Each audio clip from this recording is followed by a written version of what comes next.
जहाँ दोस्तों ये आपका कमाल और महासंग्राम वीडियो होने वाला है, क्योंकि इस वीडियो के अंतर्गत हम देखने वाले हैं BBMK university semester 7 major paper 19 political science. जिस प्रकार से मैंने आपको मेजर पेपर 16 बताया, 17 बताया, 18 बताया, ठीक है, और ये मैं आपको बता रहा हूँ दोस्तों 19 मेजर पेपर 19 पॉलिटिकल साइंस का महासंग्राम वीडियो। यकीन मानो दोस्तों, केवल मैं आपको यहाँ पर जो 6 क्वेश्चन दूंगा बस वही आपको पढ़ के जाना है, वही आपके एग्जाम के अंदर भी आएंगे। क्यों?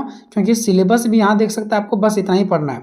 राष्ट्रीय एकता ने राष्ट्रीय एकीकरण के बारे में, धर्मनिरपेक्षता के बारे में, लोकतंत्र में मीडिया की भूमिका के बारे में, गठबंधन सरकार के बारे में, उसके बाद लैंगिक असमानता के बारे में, नक्सलवाद के बारे में और भाषा और क्षेत्र के बारे में।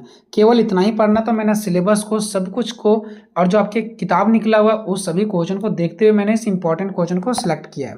ठीक है, ये सभी का वीडियो मैं एक एक करके आपको बताऊंगा, आंसर के साथ बताऊंगा। और अगर आप एक एक करके वीडियो देखना चाहते हैं तो डिस्क्रिप्शन में लिंक है, वहाँ पर एक एक करके सारा वीडियो मिल जाएगा। ठीक है, तो चलिए दोस्तों, एक एक करके क्वेश्चन के साथ हम आपको आंसर भी डील करते हुए बताते चलेंगे। ठीक है, पहला क्वेश्चन है, राष्ट्रीय एकीकरण की चुनौतियों के समाधान के लिए सुझाव का वर्णन करें। या क्वेश्चन दे सकता है राष्ट्रीय एकीकरण का अर्थ, परिभाषा और इसकी चुनौतियां, साथ ही साथ इसके समाधानों का चर्चा करें। तो भी आंसर यही लिखना चाहिए, अर्थ, परिभाषा, समाधान, चुनौती, ये सब देगा वो भी। अगर इसके आगे भारत जोड़ दे कि भारत में राष्ट्रीय एकीकरण की चुनौतियां, समाधान का वर्णन करें, तो भी आंसर सेम ही होगा दोस्तों। ठीक है, घबराना नहीं है। आज के इस वीडियो में हम आपको बताने वाले हैं राष्ट्रीय एकीकरण का अर्थ, चुनौती और समाधान का वर्णन करें। ये हम बीबीएमके यूनिवर्सिटी पॉलिटिकल साइंस कोर्स 13 के लिए बना रहे हैं। ठीक है, अगर आप किसी भी यूनिवर्सिटी से हैं, आपका कोई भी पेपर है और उसमें अगर आपको ये क्वेश्चन पढ़ना है तो आपके लिए भी ये क्वेश्चन इंपॉर्टेंट है। ठीक है, मैं आपको डीपली चर्चा करके बताएंगे, चाहे राष्ट्रीय एकीकरण से कोई भी क्वेश्चन आ जाए।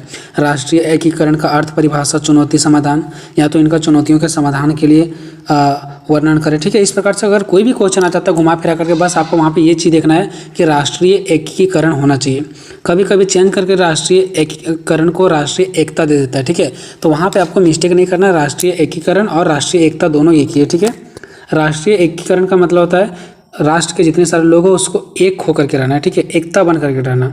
ठीक है, अलग नहीं होना, लड़ाई झगड़ा नहीं करना।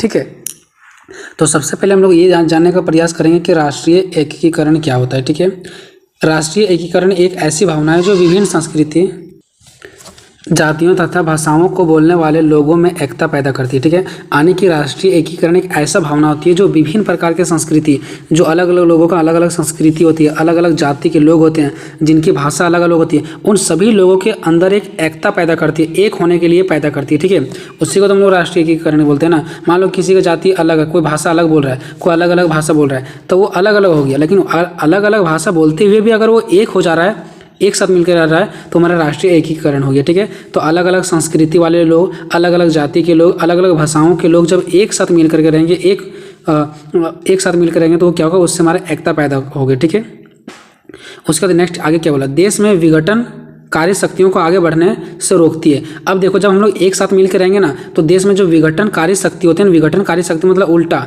जो हमारे देश को बर्बाद की ओर ले जाती है। ठीक है, उस प्रकार की शक्ति क्या हो जाएगा, रुक जाएगा। जब हम लोग लड़ाई झगड़ा आपस में नहीं करेंगे तो जो हमारे देश में क्षति पहुंचाने वाला शक्ति है, उस प्रकार का घटना जो है वो क्या हो जाएगा, रुक जाएगा। ठीक है, तथा उन्हें आगे बढ़ने नहीं देती है। जो हमारा राष्ट्रीय एकता होती है, अगर हम लोग एक साथ मिलेंगे तो क्या कोई भी ये घटना को आगे बढ़ने देगी क्या? बिल्कुल उस घटना को आगे बढ़ने नहीं देती है। राष्ट्रीय एकीकरण का जो संबंध है वो अनेकता में एकता पैदा करना है। अनेकता का मतलब हो गया बहुत सारे लोग हैं, अलग अलग प्रकार के लोग हैं यहाँ पे, तो अनेकता मतलब अनेक प्रकार के लोग हैं, उन सभी को एक होना यानी एकता पैदा करना ही हमारा क्या कहलाता है, राष्ट्रीय एकीकरण। इसका सिंपल सा फंडा है, अनेक लोगों में एक होना यानी कि अनेकता में एकता पैदा होना। ठीक है, ये हमारा राष्ट्रीय एकीकरण कहलाता है। ठीक है, अब हम लोग देखते हैं नीचे उसी के बारे में। ठीक है, अतः राष्ट्रीय एकीकरण का अर्थ है कि भारत की सदियों से चली आ रही सांस्कृतिक एकता की परंपराओं के आधार पर उस राष्ट्र में एक ऐसे संगठित सामूहिक जीवन का निर्माण करना जिससे जातिवाद, संप्रदायवाद, भाषावाद और क्षेत्रवाद जैसा संकीर्ण और संकुचित भावनाएं पूरी तरह नष्ट हो जाए। देखो, मतलब राष्ट्रीय एकीकरण का अर्थ सिंपल सा ये है ना कि जो हमारे पुरानी जो संस्कृति चली आ रही है, ठीक है, जो हमारे भारत की जो सदियों से चली आ रही जो संस्कृति है वह बना रहे और सभी लोग एक होकर के रहें। जो हमारा परंपराएं यानी शुरुआत से जो हमारा संस्कृति चली आ रही है, सभी लोग क्या करें, उनका सम्मान करें और एक साथ मिल करके रहें। ठीक है, और सभी का संस्कृति क्या हो, एकता बना रहे। उसके बाद जो हमारे भारत में जातिवाद होता है, जातिवाद मतलब अलग अलग प्रकार के जाति के जो लोग हैं, संप्रदायवाद मतलब जो अलग अलग प्रकार के लोग लड़ाई झगड़ा करते रहते हैं जाति धर्म के नाम पे, भाषावाद भाषा को लेकर के जो लड़ाई झगड़ा करते रहते हैं, क्षेत्रवाद जो जगह को लेकर के लड़ाई झगड़ा करते रहते हैं कि ये क्षेत्र मेरा है वो क्षेत्र मेरा है, तो ये सब जैसे जो संकीर्ण और संकुचित भावनाएं हैं ना वो पूरी तरह नष्ट हो जाती है। ठीक है, तो इस प्रकार का जो भी भावना है, चाहे वो लड़ाई झगड़ा को लेकर के, चाहे जाति को लेकर के, चाहे भाषा को लेकर के, चाहे क्षेत्र को लेकर के, किसी भी प्रकार के जो भावना है वो पूरी तरीके से नष्ट हो जाना ही हमारा क्या कहलाता है, राष्ट्रीय एकीकरण कहलाता है। ठीक है, राष्ट्रीय एकीकरण का मतलब है एक साथ मिल कर रहना और जातिवाद भाषावाद क्षेत्रवाद ये सब चीज़ों की भावनाओं को बिल्कुल क्या कर देना, नष्ट कर देना, ये सब झगड़ा से क्या हो जाना, दूर हो जाना। ठीक है, अब ये तो हम लोगों ने अर्थ देखा। ठीक है, अब देखते हैं परिभाषा। तो इसका परिभाषा अलग अलग विचारकों ने, अलग अलग लोगों ने, जो विद्वान लोग हैं वो अलग अलग प्रकार से इसका परिभाषा दी है। ठीक है, अब क्या है इसका परिभाषा, देखो राष्ट्रीय एकीकरण की परिभाषाएं। तो राष्ट्रीय एकीकरण की परिभाषाएं अनेक विचारकों ने इस प्रकार दिया। तो यहाँ पे कम से कम मैंने 2 विचारक लिया, 2 व्यक्ति का नाम लिया जो राष्ट्रीय एकीकरण का अर्थ दिया है। ठीक है, देखो एक यहाँ पे डॉक्टर राधाकृष्णन के अनुसार इसने क्या कहा राष्ट्रीय एकीकरण के बारे में, तो इसने कहा कि राष्ट्रीय एकीकरण कोई भवन नहीं है, मतलब कोई घर नहीं है जिसे ईंटों व चूने आदि से बनाया जा सकता है। मतलब इसने कहा कि जो राष्ट्रीय एकीकरण है वो कोई घर नहीं है जिसे हम ईंटा और चूना लगा करके बना देंगे। ठीक है, बल्कि इसके विपरीत यानी कि इसके उल्टा राष्ट्रीय एकीकरण एक ऐसा विचार है जिसका विकास लोगों के दिलों में होता है। यह एक चेतना है, चेतना मतलब सोचने विचारने का। ठीक है, जिससे सामूहिक रूप में लोगों को जगाना है ना। मतलब इसने ये कहा कि कोई यह चीज़ नहीं बनाने वाला जिसको हम ज़बरदस्ती बना देंगे या तो फिर कोई चीज़ घर की जैसा बनाने वाला नहीं है हमारा ये राष्ट्रीय एकीकरण, बल्कि राष्ट्रीय एकीकरण तो एक विचार है जो लोगों के अंदर दिल में होता है। ठीक है, और ये जो राष्ट्रीय एकीकरण होता है वो ज़बरदस्ती किसी को नहीं करवाया जा सकता है। ठीक है, यह एक चेतना है जिससे सामूहिक रूप में लोगों को जगाना है, मतलब सभी समूह के रूप में क्या करते हैं, लोगों को जगाने का काम किया जाता है। ठीक है, और सभी लोगों के बीच में एकता पनपती है और सभी लोग एक होकर के रहते हैं। ठीक है, तो ये किसका कहना है, डॉक्टर राधाकृष्णन के अनुसार से। अब एक और व्यक्ति है कबीर के अनुसार। अब देखते हैं कबीर क्या कहते हैं। ठीक है, हम उसी प्रकार के व्यक्ति का नाम ज़्यादा यहाँ पे लेते हैं। ठीक है, जो आप लोगों को पसंद हो, जो आप लोगों को जल्दी याद हो जाए। ठीक है, वैसे तो बहुत सारे विद्वान ने इसका डिफिनेशन दिया है। ठीक है, बट मैंने 2 यहाँ पे लिया है। तो देखो इसने क्या कहा, इसने कहा कि राष्ट्रीय एकीकरण एक जाति धर्म या भूगोल पर आधारित नहीं है। इसने ये कहा कि राष्ट्रीय एकीकरण कोई जाति या धर्म या भूगोल पर आधारित नहीं है, ना ही यह किसी समूह पर आधारित है। मतलब ना कोई जाति पर आधारित है, ना कोई धर्म पे, ना कोई भूगोल पे और ना ही कोई समूह पर, बल्कि यह राष्ट्र के प्रति अपनात्व की भावना पर आधारित है। मतलब इसने ये कहा, कबीर ने ये कहा कि जो राष्ट्रीय एकीकरण है वो किसी भी प्रकार की चीज़ों पर, कोई भी विषयों पर ये हमारा आधारित नहीं है, ना जाति धर्म वर्ग के या तो फिर किसी भी समूह पर, किसी पर भी आधारित नहीं, बल्कि या तो एक राष्ट्र के प्रति, अपने देश के प्रति अपनत्व मतलब अपनापन की भावना पर आधारित है। समझ गए, सिंपल से लिखना कबीर के अनुसार से कि जो राष्ट्रीय एकीकरण वो किसी भी चीज़ों पर आधारित नहीं है, ना जाति पे, ना धर्म पे, ना तो किसी समूह पे, बल्कि यह राष्ट्र के प्रति, अपने देश के प्रति अपनत्व की भावना है, अपना होने की भावना है। ठीक है, चलो अब देखते हैं राष्ट्रीय एकीकरण की चुनौतियां कि राष्ट्रीय एकीकरण की कौन कौन सा चुनौतियां हैं, आखिर कौन कौन सा ऐसा प्रॉब्लम है जिसकी वजह से राष्ट्र हमारा एक नहीं हो पा रहा है, राष्ट्र के लोग एकता नहीं हो पाते हैं, लोगों में एकता नहीं बन पाती है, आखिर कौन कौन सा ऐसा चुनौती है। तो देखते हैं। तो देखो यहाँ पे आप लोग इस प्रकार से डायग्राम एग्जाम में भी बना सकते हो। ठीक है, अच्छा नंबर मिलेंगे। तो यहाँ पे देखो राष्ट्रीय एकीकरण की चुनौतियाँ कौन कौन है, आर्थिक अंतर, जातिवाद, भाषावाद, भ्रष्टाचार, क्षेत्रवाद, सांप्रदायिकता, अनेक प्रकार की। ठीक है, अगर इसको आप लिखेंगे तो भी अच्छा, नहीं लिखेंगे तो आप छोड़ सकते हैं। ठीक है, अब यहाँ से आ जाओ, ये आपको हेडिंग जरूर लिखना है। ठीक है, राष्ट्रीय एकीकरण की चुनौतियाँ। अब कौन कौन सा चुनौतियाँ हैं, तो पहला है सांप्रदायिकता, मतलब लड़ाई झगड़े, जो जाति धर्म के लोग पे, हिंदू मुस्लिम ये जाति वो जाति करके जो लड़ाई लड़ते हैं, तो कहीं ना कहीं लड़ाई झगड़ा जब लड़ते हैं तो हम, अगर मान लो कहीं हिंदू मुस्लिम में लड़ाई होता है तो हम अलग हो गए, ठीक है, वो अलग हो गया, इस प्रकार से राष्ट्र में एकता नहीं बन पाती, तो ये एक चुनौती है। तो ऐसा नहीं होना चाहिए। ठीक है, एक मिलकर के रहना चाहिए सभी को। इनके कारण अन्य धर्मों, देखो सांप्रदायिकता, इसके कारण अन्य धर्मों या समुदाय के लोगों के प्रति घृणा और विरोध शामिल होते हैं, है ना। एक धर्म के लोग दूसरे धर्म के प्रति क्या करते हैं, घृणा और विरोध शामिल होते हैं। इसका परिणाम होता है कि लोगों उन समुदाय या धर्मों के लोगों के प्रति विभेदवादी भाव विकसित करते हैं और इससे देश की एकता और अखंडता प्रभावित होती है। अब इससे क्या होता है कि एक दूसरे के प्रति घृणा करते हैं, जब घृणा करते हैं तो उससे भेदभाव होता है। ठीक है, उसके साथ हम रहते नहीं हैं और इससे हमारा क्या होता है, हमारे देश में एकता नहीं बन पाती है और अखंडता प्रभावित हो जाती है। ठीक है, इससे क्या होता है, देश की एकता और अखंडता प्रभावित होती है। ठीक है, तो सांप्रदायिकता देख लें कि जब भी 2 धर्मों के बीच झगड़े होते हैं तो ये एक दूसरे से घृणा करते हैं, इससे हमारा देश टूटता है, लोगों में एकता नहीं बन पाती है। ठीक है, सांप्रदायिकता का सबसे बड़ा उदाहरण हिंदू और मुस्लिम तनाव है। ठीक है, जो कि ऐसा नहीं होना चाहिए। क्षेत्रवाद। क्षेत्रवाद जैसे बहुत सारे स्टेट होते हैं, बहुत सारे राज्य होते हैं, ठीक है, जो बड़ा राज्य होता है। तो मान लो कि एक राज्य है, मान लो झारखंड है, ठीक है, इसमें अलग अलग प्रकार के भाषा बोलने वाले लोग हैं। मैं मान लेता हूँ, ठीक है, कि कोई कुछ दूसरा भाषा बोल रहा है, कोई दूसरा भाषा बोल रहा है। तो कुछ लोगों का कहना है कि जो हम लोग भाषा बोल रहे हैं उस भाषा के आधार पर एक अलग और राज्य बना दिया जाए। उनका कहना है कि हम लोग जो भाषा बोल रहे हैं उसके आधार पर एक अलग राज्य बना दिया जाए। तो इस प्रकार से क्षेत्रवाद हो जाता है, ठीक है।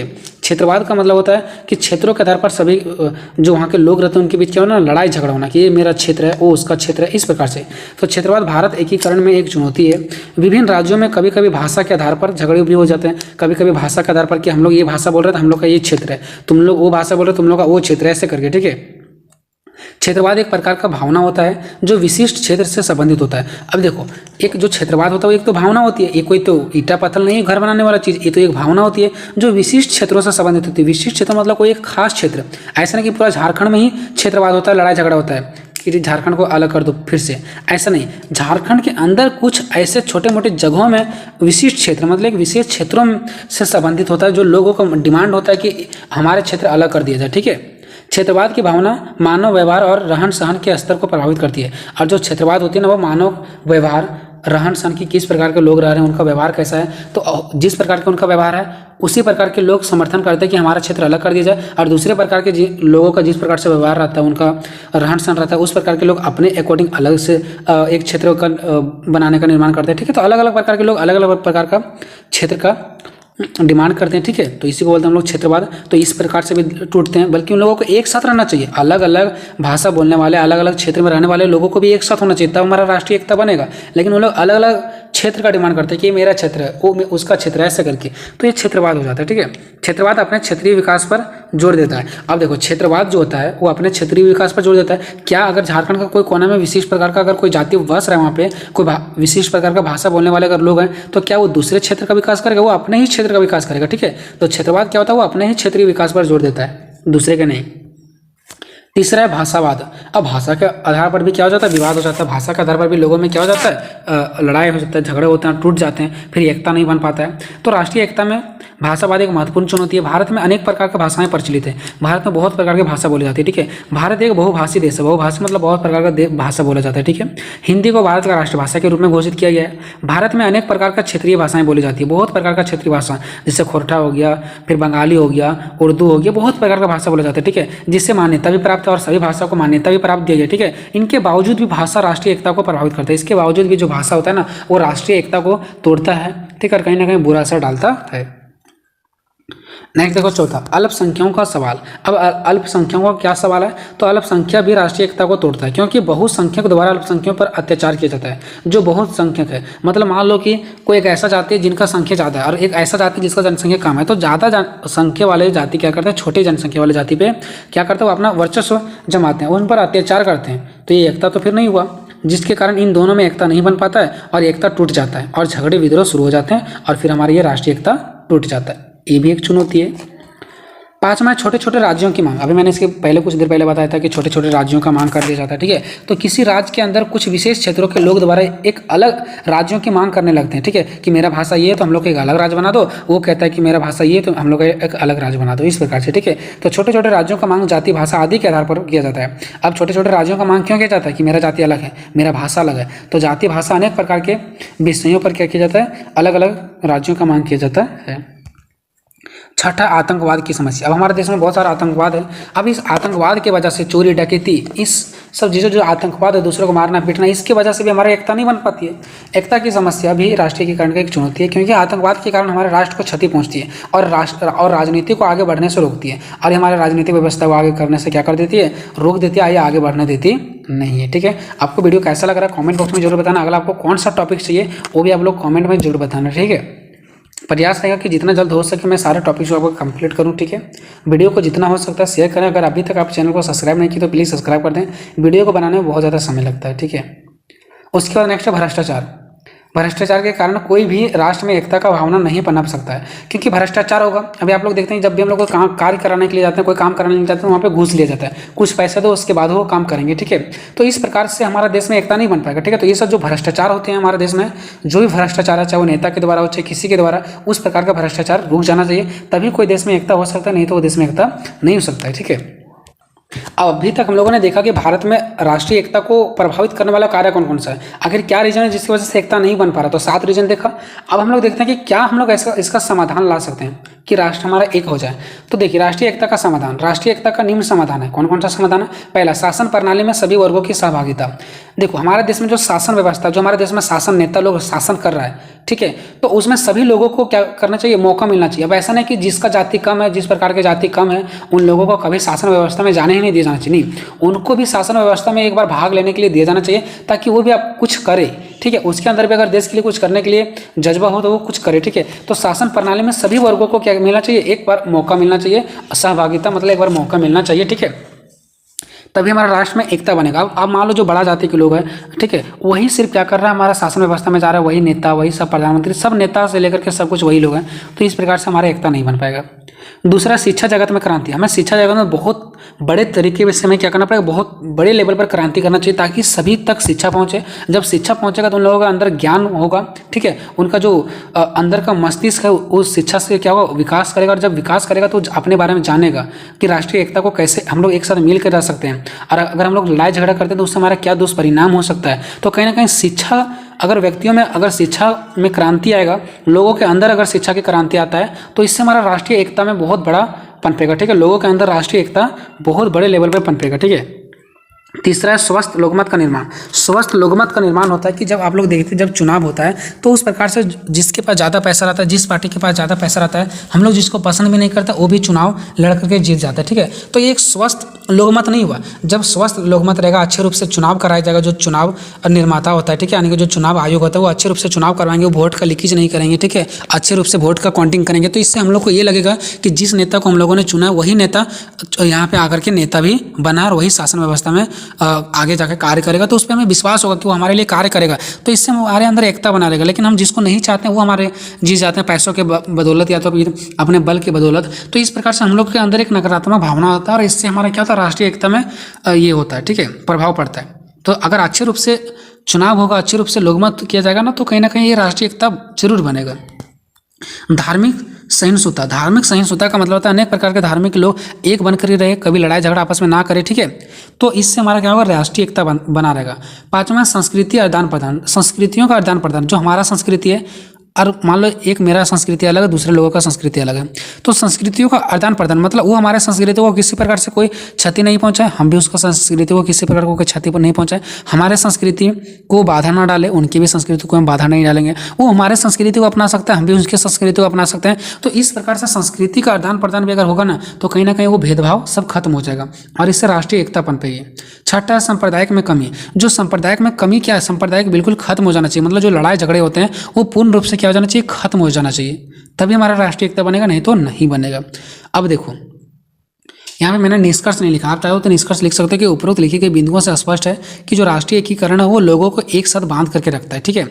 और अगर कहीं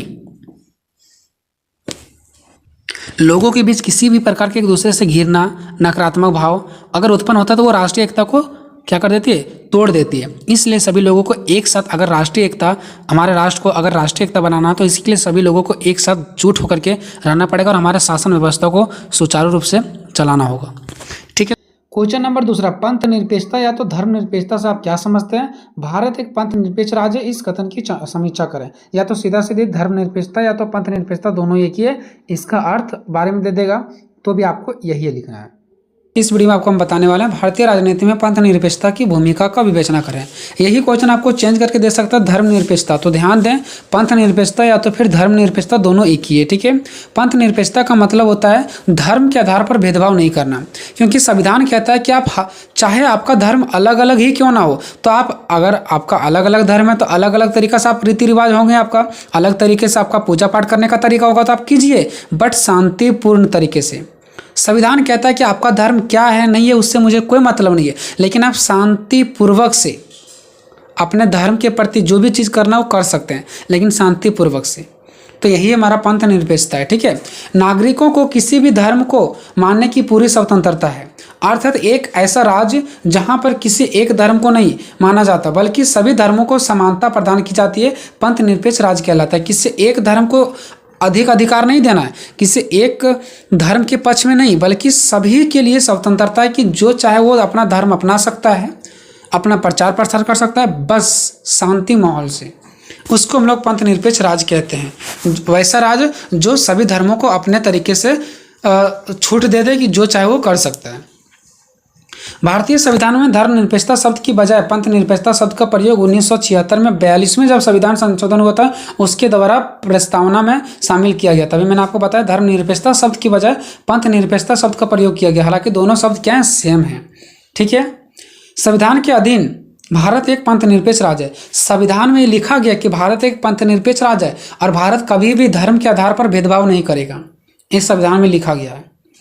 भारत सरकार धर्म के मामले में तटस्थ रहेगी। ठीक है, तटस्थ का मतलब रहेगा वो टाइट रहेगी बिल्कुल। ठीक है, धर्म के मामले में किसी भी तरीका से भेदभाव नहीं करेंगे, संविधान का पूरे नियमों का पालन करेंगे। ठीक है, उसका अपना कोई धार्मिक पंथ नहीं होगा। सरकार का कोई भी अपना धार्मिक पंथ नहीं होगा कि हम यही धर्म के लोगों को स्वीकार करते हैं, यही धर्म के लोगों को अधिकार देता है, ऐसा कुछ नहीं होना चाहिए।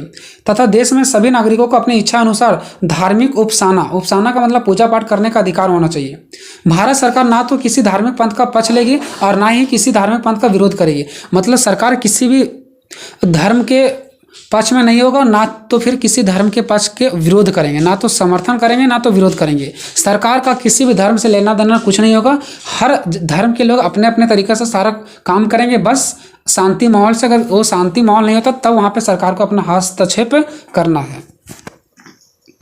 पंथ निरपेक्षता की विशेषता, तो पंथ निरपेक्षता की निम्नलिखित विशेषताएं हैं। ठीक है, पहला विशेषता क्या, देखो भले आपको पॉइंट सारा ये सब लंबा लंबा दिखेगा बट बहुत आसान है। ठीक है, पंथ निरपेक्ष राष्ट्र की प्रथम मुख्य विशेषता यह है कि वह धर्म को मनुष्य का व्यक्तिगत मामला मानकर व्यक्ति तथा समुदाय को धर्म के विषय में समुचित स्वतंत्रता प्रदान करता है। देखो पंथ निरपेक्ष राष्ट्र क्या करता है पता है, भारत एक पंथ निरपेक्ष राष्ट्र है। ठीक है, तो वो क्या करता है पता है, मनुष्य को एक व्यक्तिगत मामला मान करके कि ये जो धर्म है वो आपका व्यक्तिगत मामला है। धर्म के सफेज में आप लोग देखते होंगे संविधान में कुछ भी नहीं बताया गया, बस इतना बताया गया कि जो मर्जी वो आप लोग कर सकते हो, लेकिन धर्म में सरकार का कोई हस्तक्षेप नहीं होगा, लेकिन ये कि शांति माहौल से। ठीक है, तो वही बात यहाँ पे बताया जा रहा है कि देश क्या करता है पता, कोई भी एक राष्ट्र आदमी को, मनुष्य को व्यक्तिगत मामला कि वो धर्म आपका व्यक्तिगत मामला, आप जो मर्जी उस टाइप से आप क्या कर सकते हैं, अपना धर्म के अकॉर्डिंग काम कर सकते हैं, लेकिन शांति होकर के। ठीक है, तो वही एक व्यक्तिगत मामला मान करके व्यक्ति तथा जो समुदाय है, व्यक्ति को या तो समुदाय को धर्म के विषय में समूह स्वतंत्रता प्रदान छोड़ देता है कि चाहे आप कोई व्यक्ति हो, चाहे आपका 10 लोगों का एक समुदाय है, जो धर्म मनाना आप लोग मना सकते हो, बिल्कुल स्वतंत्र है। दूसरा है पंथ निरपेक्ष राष्ट्र में प्रत्येक व्यक्ति अपना इच्छा अनुसार किसी भी धर्म को स्वीकार कर सकता है।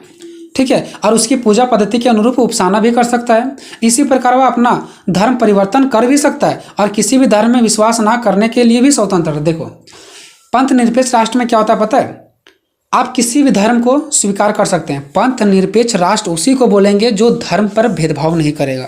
तो वही हम लोग पढ़ रहे हैं। तो पंथ निरपेक्ष राष्ट्र वो राष्ट्र होंगे जो किसी भी धर्म को स्वीकार कर सकते हैं, लोगों को ये अधिकार दे दे कि आप किसी भी धर्म को क्या कर सकते हैं, स्वीकार कर सकते हैं। पहली बात, आप किसी भी पूजा पद्धति को अपना सकते हैं। दूसरी बात, उसके बाद तीसरा, आप चाहो तो धर्म परिवर्तन भी कर सकते हो, आपको कोई रोक टोक नहीं कर सकता। आप इस धर्म में दूसरे धर्म भी अपना सकते हो, या तो आप ऐसा भी कर सकते हो अगर आपको धर्म में विश्वास नहीं है तो आप किसी भी धर्म में विश्वास नहीं भी कर सकते हो। इतना तक आपके पास अधिकार है, मतलब जो चाहे वो आप कर सकते हो। इसमें आपका पूरा क्या है, फ्री आपको दिया गया है। बस उससे देश को कोई संकट नहीं होना चाहिए, देश को कोई क्षति नहीं पहुंचना चाहिए। ठीक है, नेक्स्ट है वह स्वयं अपने तथा अन्य धर्मों के विषय में दूसरे साथ शांतिपूर्वक विचार विमर्श कर सकता है। मतलब क्या कि अगर हम कोई धर्म के व्यक्ति हैं और मेरे साथ कोई और धर्म के व्यक्ति, तो हम उसके साथ शांतिपूर्वक विचार विमर्श कर सकते हैं। तो फिर अपने ही धर्म के लोग अपने ही धर्म के साथ शांतिपूर्ण से विचार विमर्श कर सकते हैं। इसमें कोई सरकार का दबाव नहीं होगा, बस शांतिपूर्ण से। ठीक है, नेक्स्ट पॉइंट है चौथा, पंथ निरपेक्ष राष्ट्र में किसी व्यक्ति को धर्म में विश्वास करने, ठीक है, किसी विशेष धर्म को स्वीकार या अस्वीकार करना अथवा उसका प्रचार प्रसार करने के लिए किसी भी रूप में आर्थिक सहायक देना वास्ते बाध्य नहीं किया जा सकता। मतलब देखो पंथ निरपेक्ष राष्ट्र उसी राष्ट्र को कहेंगे जहाँ पे धर्म में विश्वास हम करें चाहे नहीं करें। ठीक है, धर्म को स्वीकार करें चाहे नहीं करें, उसका प्रचार प्रसार करें चाहे नहीं करें, इस सभी के लिए हमको कोई पैसा नहीं मांग सकता है, कोई दबाव नहीं डाल सकता है। ठीक है, नेक्स्ट है किसी भी व्यक्ति तथा समुदाय को यह धार्मिक स्वतंत्रता उसी सीमा तक दी जा सकती है। अब देखो इसका मतलब ये नहीं कि आपको धर्म से रिगार्डिंग पूरा मतलब आपको अधिकार मिल गया तो आप कुछ भी करेंगे नहीं, आपको वही सीमा तक करना है जिस सीमा तक यह राष्ट्र में कानून, शांति व्यवस्था, जन स्वास्थ्य, राष्ट्रीय सुरक्षा, नैतिकता, अन्य व्यक्तियों के अधिकार और उनकी धार्मिक स्वतंत्रता में बाधक सिद्ध ना हो। मतलब आपको उसी सीमा तक रह करके अपने धर्म के लिए करना है जिससे दूसरे व्यक्ति के जन स्वास्थ्य के लिए हानिकारक ना हो, शांति बना रहे, ठीक है, राष्ट्रीय सुरक्षा बना रहे, कोई दूसरे व्यक्तियों को पर कोई बुरा प्रभाव ना पड़े, ठीक है, ऐसा नहीं होना चाहिए। यदि कोई धर्म परायण व्यक्ति या समुदाय किसी भी रूप में अन्य व्यक्तियों के अधिकारों का हनन करता है तो उसकी धार्मिक स्वतंत्रता में हस्तक्षेप करना राष्ट्र का अनिवार्य कर्तव्य हो जाता है। देखो, कहने का मतलब अगर आप कोई धर्म के व्यक्ति या दूसरे धर्म को क्षति पहुंचा रहे हैं तो वहां पर सरकार आपके ऊपर कार्रवाई करेंगे, वहां पे सरकार खड़े होंगे। नहीं तो आप अपने धर्म के लिए जो भी कुछ करेंगे बस वो क्षति नहीं पहुंचना चाहिए तो आप अपने मर्जी से कर सकते हैं, बट सरकार आपके ऊपर तब दबोचेगी जब आप दूसरे को हनन करेंगे, दूसरे के अधिकारों को हनन कर रहे हैं, दूसरे के धर्म को आप क्या कर रहे हैं, क्षति पहुंचा रहे हैं। नेक्स्ट है धर्म निरपेक्ष राष्ट्र की मुख्य विशेषता यह है कि इसमें धर्म के आधार पर किसी भी प्रकार का भेदभाव किए बिना सभी व्यक्तियों को राष्ट्र का नागरिक समझा जाता है। सभी व्यक्ति को एक नागरिक समझा जाता है चाहे आप किसी भी धर्म के लोग हों, ठीक है। नेक्स्ट पॉइंट है 7वां, पंथ निरपेक्ष राष्ट्र अपने आप को धर्म से पूर्णतः पृथक रखता है। देखो, पंथ निरपेक्ष राष्ट्र, जैसे भारत एक क्या पंथ निरपेक्ष राष्ट्र है, ठीक है, पंथ निरपेक्ष देश है। तो पंथ निरपेक्ष देश जो भारत है ना, वो भारत अपने आप को धर्म से पूर्णतः पृथक रखता है, मतलब अलग रखता है। भारत जो है वो धर्म से रिलेटेड नहीं रखता है। भारत का ये कहना है, एग्जाम्पल मैंने लिया, ठीक है, कोई भी वैसा देश जो पंथ निरपेक्ष है वो क्या कहता है पता है कि मुझे धर्म से कोई मतलब नहीं, मैं धर्म से अलग हूं। क्यों? क्योंकि अगर इस धर्म को लेंगे तो दूसरा धर्म वाले रूठेंगे, इसलिए धर्म से कोई भी देश अपने आप को अलग मानते हैं कि हम अलग हैं, ठीक है, मैं क्या हूं, अलग हूं, मुझे आपका धर्म से कोई मतलब नहीं है। आप जिस धर्म के हैं अपना का मर्जी, आप जो चाहे वो कर सकते हैं, वो उस धर्म का जो मर्जी वो कर सकते हैं, लेकिन देश को क्षति नहीं पहुंचना चाहिए।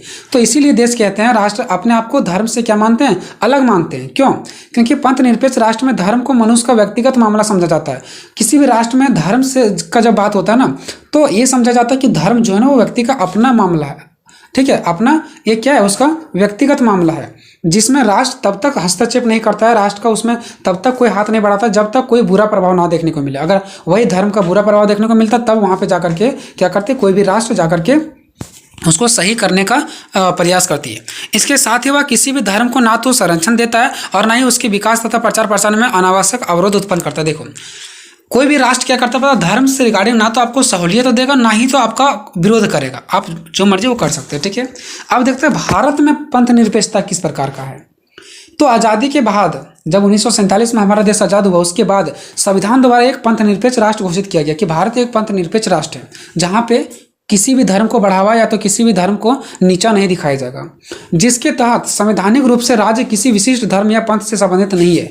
उसके बाद क्या हुआ, हमारा संवैधानिक रूप से यानी संविधान में लिखा गया कि हमारा राष्ट्र किसी भी धर्म या तो फिर पंथ से संबंधित नहीं है। धर्म एक व्यक्ति का अपना व्यक्तिगत मामला है, ठीक है, और राज्य तथा धर्म के बीच पृथकता है। और यहाँ पे बताया गया है संविधान में कि राज्य यानी कि जो देश है वो और धर्म एक दूसरे से अलग है, पृथकता मतलब अलग है, ठीक है। अर्थात राज्य बिना भेदभाव किए नागरिकता एवं अवसर की समानता उपलब्ध कराता है, ठीक है, यानी कि राज्य यानी देश जो है वो बिना भेदभाव किए हुए नागरिकता देता है कि ये भारत का नागरिक है और उसको अवसर की समानता उपलब्ध कराता है, सभी व्यक्तियों को एक जैसा समान अधिकार देता है, ठीक है।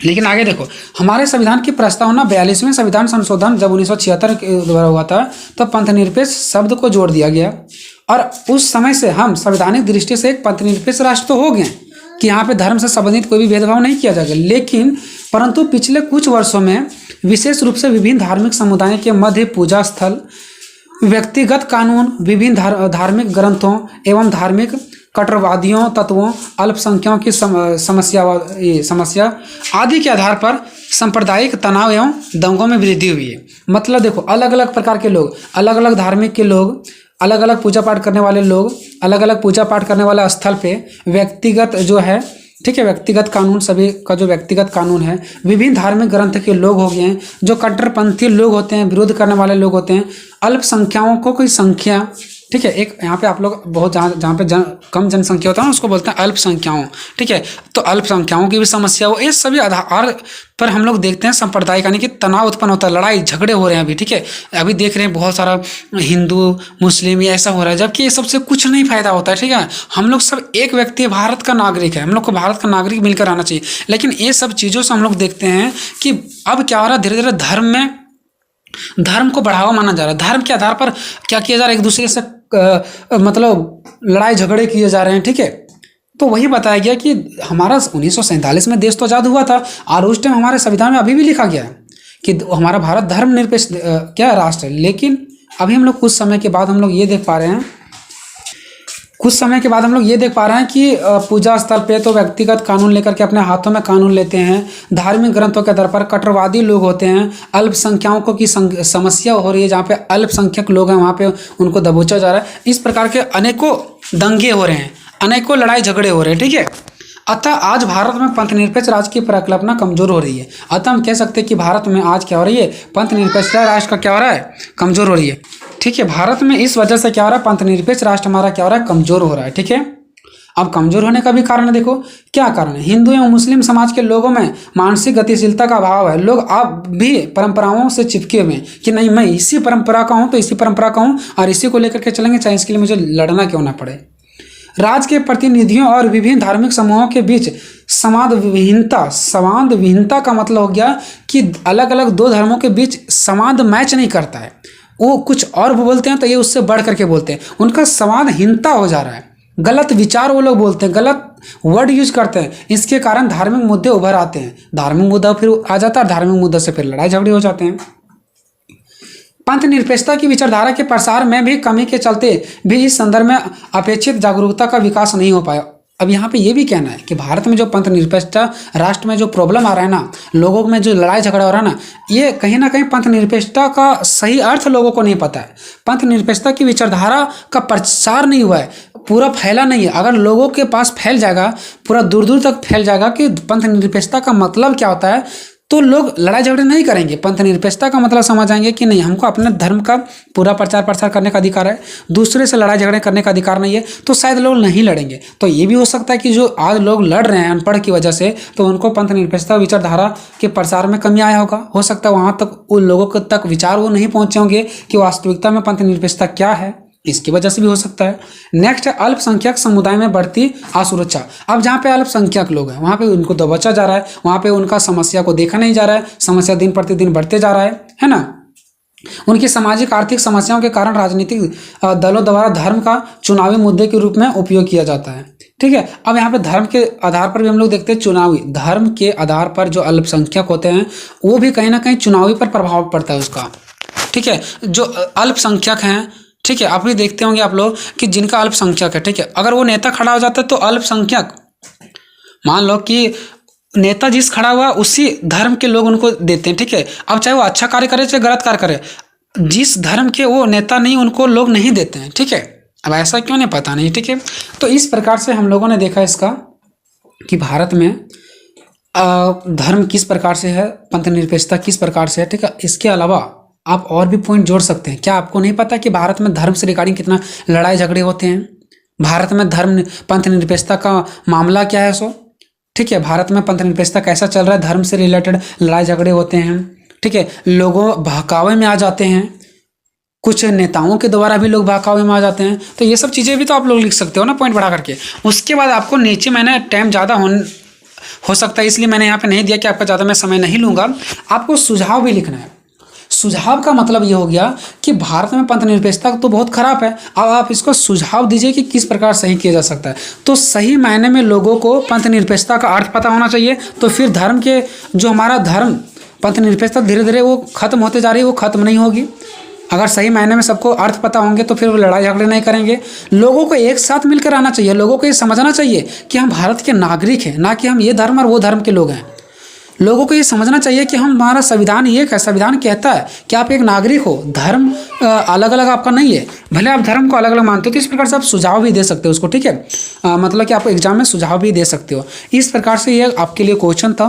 क्वेश्चन नंबर 3, भारत में लोकतंत्र के चौथे स्तंभ के रूप में मीडिया की भूमिका और सीमाओं की व्याख्या करें। या क्वेश्चन दे देगा भारत में लोकतंत्र में, जो भारत के लोकतंत्र है उसमें मीडिया की भूमिका है ना, भारत में लोकतंत्र के मीडिया की भूमिका या तो भारतीय लोकतंत्र में मीडिया की भूमिका। तो जहां भी मीडिया की भूमिका आएगा आंसर आपको सेम लिखना है। भारतीय लोकतंत्र में प्रेस की भूमिका की विवेचना करें, या तो फिर यही क्वेश्चन आपको चेंज करके दे सकता है, भारत में लोकतंत्र में मीडिया की भूमिका का वर्णन करें, है ना, भारतीय लोकतंत्र में मीडिया की भूमिका का वर्णन करें। किसी भी तरीका से अगर आपको क्वेश्चन चेंज करके देता है जिसमें से प्रेस के बारे में बोले चाहे मीडिया के बारे में बोले, बात एक ही पड़ता है। मीडिया के बारे में आप लोग अच्छे तरीके से समझते होंगे। प्रेस का मतलब वही जो प्रिंटिंग होता है, जैसे अखबार वगैरह हो गया, ठीक है, तो ये सब चीज़ों को हम लोग प्रेस बोलते हैं, ठीक है। तो आखिर जो मीडिया है, प्रेस है, ये सब चीज़ें, ठीक है, वो कैसे हमारे भारतीय लोकतंत्र में भूमिका निभाता है, हमारे भारत को इतना बढ़िया से सुव्यवस्थित करने में, हर एक समस्या को सॉल्व करने में। अगर कोई नेता गलत करता है तो उसको गलत दिखाते हैं, ठीक है, उसके बाद फिर वो नेता या तो जेल जाते हैं या तो फिर अच्छे काम करते हैं। तो ये सब चीज़ों में हमारा प्रेस की, मीडिया की बहुत सारा भूमिका होती है, ठीक है। तो उसी के बारे में क्या करना है, हमें बताना है, ठीक है। तो देखो, सबसे पहले आते हैं भूमिका की ओर, ठीक है। तो प्रेस के आविष्कार से सामान्य जनता सरकार की गतिविधियों से अवगत होती रही है। देखो, प्रेस के आविष्कार से, जैसे ही प्रेस का आविष्कार हुआ, ठीक है, इससे सामान्य जनता सरकार की गतिविधियों से अवगत होती रही। मतलब सरकार क्या कर रही है, नहीं कर रही है, सरकार के हर एक गतिविधियों से जनता लोग क्या होते रहा, अवगत होते रहा। उनका हर कुछ सरकार क्या कर रही है, नहीं कर रही है, इसका जानकारियाँ मिलती रही, ठीक है। इस प्रकार प्रेस वह माध्यम बना जिससे राजनीतिक चेतना का प्रसार हुआ। इस प्रकार से हम कह सकते हैं कि प्रेस वह माध्यम बना जिससे राजनीतिक चेतना, मतलब राजनीति के बारे में ज्ञान बढ़ा, चेतना हुआ, चेतना का प्रसार हुआ। प्रसार मतलब फैला, है ना, राजनीति के बारे में सभी लोगों के पास ज्ञान हुआ, क्या हुआ, फैला। किसके माध्यम से, तो प्रेस के माध्यम से, ठीक है। लोकतंत्र में कार्यपालिका होती है, विधायिका होती है, न्यायपालिका होता है। आप सभी को पता है हमारे देश को चलाने के लिए कार्यपालिका, विधायिका और न्यायपालिका, ये तीन बहुत ज़्यादा इंपॉर्टेंट होते हैं। इसके साथ साथ मीडिया को चौथा स्तंभ भी कहा गया है।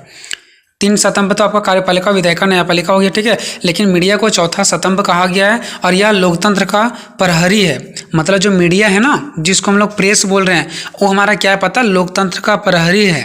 लोकतंत्र का प्रहरी का कहने का मतलब हुआ कि लोकतंत्र का रक्षक है, लोकतंत्र को रक्षा करके रखता है। लोकतंत्र हमारा जो देश है उसको बर्बाद होने से रोकता है, सही ढंग से कार्य करने के लिए प्रेरित करता है, गलत के लिए क्या करता है, कदम उठाते हैं। इसको हम लोग बोलते हैं प्रेस या तो फिर मीडिया। अब बात करते हैं मीडिया का शाब्दिक अर्थ, कि मीडिया का शाब्दिक अर्थ क्या है, ठीक है। तो मीडिया का शाब्दिक अर्थ माध्यम होता है, मतलब कोई भी चीज़ों को एक माध्यम से दूसरे जगह पहुंचाना, ठीक है, एक जगह से दूसरे जगह जो पहुंचाया जाता है वो माध्यम को ही हम लोग क्या बोलते हैं, मीडिया बोलते हैं। मीडिया का शाब्दिक अर्थ है माध्यम, वह माध्यम जो जानकारी जनमानस तक पहुँचाता है, यानी कि लोगों तक क्या करता है, हर एक लोग, छोटे से बड़े तबकों तक क्या करते हैं, पहुँचाते हैं, है ना।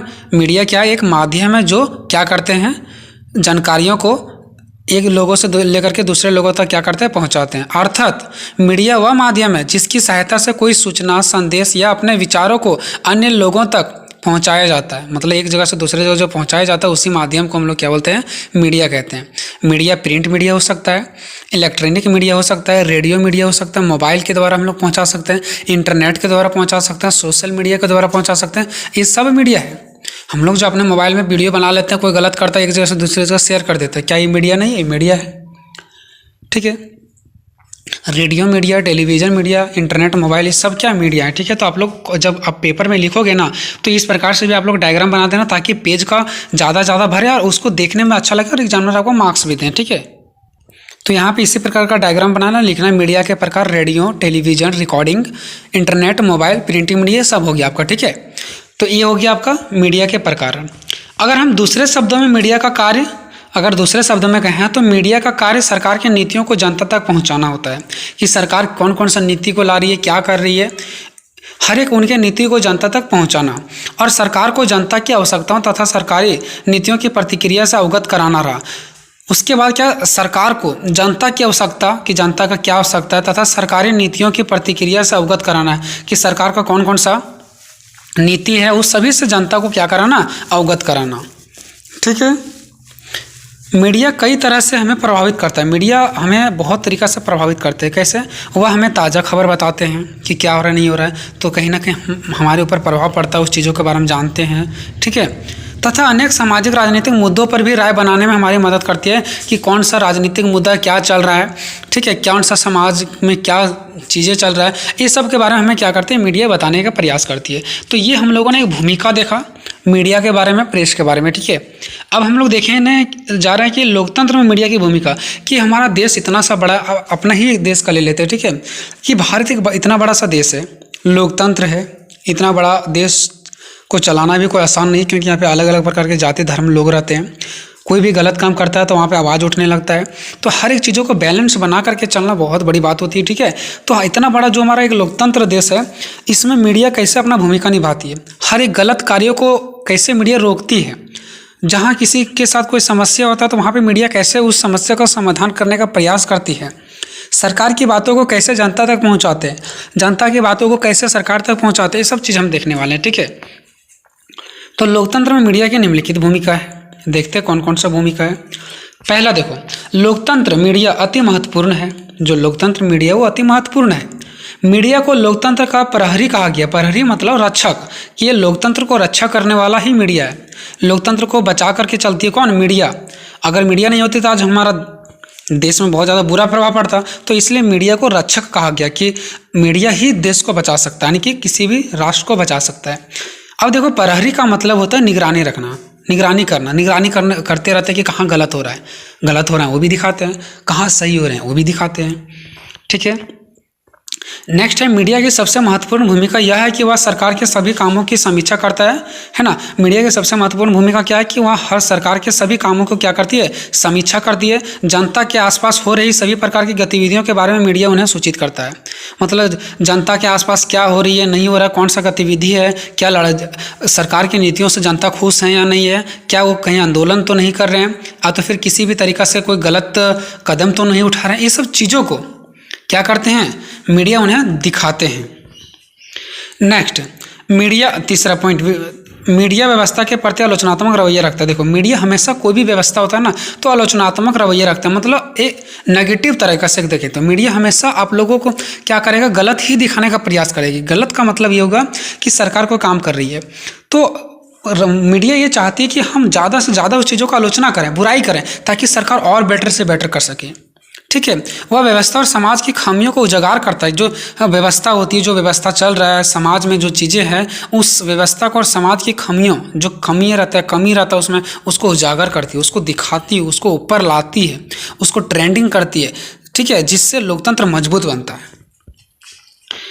मीडिया एक निष्पक्ष संस्था होती है। मीडिया एक संस्था होती है। संस्था मतलब जहाँ पे कुछ लोग मिल करके काम करते हैं, समाज के लिए हो गया, ठीक है। तो ये हमारा मीडिया भी क्या होती है? एक निष्पक्ष, यानी कि अच्छे रूप से कार्य करने वाली एक संस्था होती है, जो अपने कार्य द्वारा एक मजबूत व्यवस्था का निर्माण करती है। जो अपने वो मीडिया क्या करती है कि अपने कार्य के द्वारा मजबूत व्यवस्था का उत्पन्न करती है, मजबूत व्यवस्था का निर्माण करती है। नेक्स्ट है मीडिया जनता। जो मीडिया है ना, वो जनता और सरकार के बीच एक माध्यम है। मीडिया जो है वो सरकार और जनता के बीच क्या है? एक माध्यम है। वह जनता और सरकार के बीच संवाद का माध्यम बनता है। संवाद मतलब एक दूसरे से बात कराता है। तो देखो, जनता और सरकार एक दूसरे से सामने रह करके तो बात नहीं कर सकती है, लेकिन मीडिया के द्वारा हम लोग सरकार और जनता से माध्यम के साथ हम लोग क्या कर लेते हैं? बात कर लेते हैं, ठीक है। आप लोग देखते हो कि अभी मोदी सरकार है। मोदी सरकार, मान लो कि कुछ लोग हैं, ठीक है, अगर मोदी सरकार कहीं मिलने के लिए गए हैं और अगर वो देखते हैं कि वो कुर्सी पर ना बैठ करके एक मजदूर के साथ बैठे हुए हैं, नीचे बैठे हुए हैं, सामान्य तबके के लोगों के साथ बैठे हुए हैं, तो वहीं से हमारा कनेक्शन उनके साथ और भी बढ़ जाता है। हाँ, बहुत अच्छे हैं, तो हमारे पास तो नहीं आए हैं, ठीक है, लेकिन ये किसके माध्यम से? मीडिया के माध्यम से हम लोगों ने देखा। तो कहीं ना कहीं एक दूसरे से मिलाने का काम भी कौन करती है? मीडिया करती है।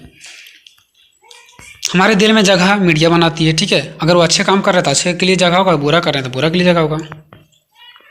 तो संवाद का मतलब होता है बात करना। तो भले हम बात सामने टू सामने नहीं करते, लेकिन मीडिया हमारे और सरकार के द्वारा बात करवाती है। नेक्स्ट है, अगर देश का मीडिया लिखने और बोलने में स्वतंत्र है। अगर किसी भी देश का मीडिया कोई भी चीज़ को, अगर गलत हो रहा है तो गलत और सही हो रहा है तो सही, अगर लिखने और बोलने में स्वतंत्र है, तो ऐसी व्यवस्था को सही मायने में लोकतंत्र कहा जा सकता है। बिल्कुल सही बोला। अगर मीडिया स्वतंत्र है, कोई उस पर रोक टोक नहीं कर रहे हैं, तो हम कह सकते हैं कि वहाँ का लोकतंत्र बिल्कुल मजबूत है। स्वतंत्रता की अभिव्यक्ति की रक्षा करना भी मीडिया का काम है। देखो, मीडिया का एक और काम क्या है कि स्वतंत्रता की अभिव्यक्ति की रक्षा करना, यानी कि स्वतंत्रता को रक्षा करना। इसलिए तो मीडिया को कहा गया है प्रहरी, यानी कि रक्षक, लोकतंत्र का रक्षक, किसी भी देश का रक्षा करने वाला मीडिया को कहा गया है, ठीक है। नेक्स्ट है, लोकतंत्र में मीडिया की बहुत बड़ी भूमिका होती है। इसका कद किसी भी राजनेताओं से कम नहीं है। अगर कोई राजनेता आप लोग देखते हो, कोई नेता बन गया, ठीक है, तो उसका तो आप लोग देखते हैं क्या एटीट्यूड रहता है, ठीक है। तो लोकतंत्र का, यानी मीडिया का भी लोकतंत्र में राजनेता से कोई पद कम नहीं है। जितना राजनेता को अधिकार, उससे कहीं बढ़ करके हमारे मीडिया वाले के पास अधिकार होते हैं कि वो कुछ भी पूछ सकते हैं, कर सकते हैं। इस चीज़ से लोकतंत्र का सही मायने में लोकतंत्र का चौथा स्तंभ कहा जाता है।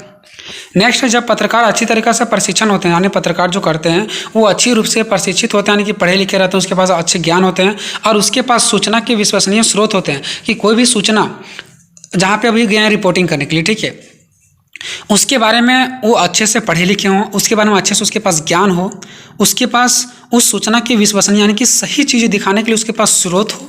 ये नहीं कि कुछ भी बोल दिया और उसको उस चीज़ का प्रमाण उसके पास है ही नहीं, ठीक है, तो ऐसा नहीं होना चाहिए।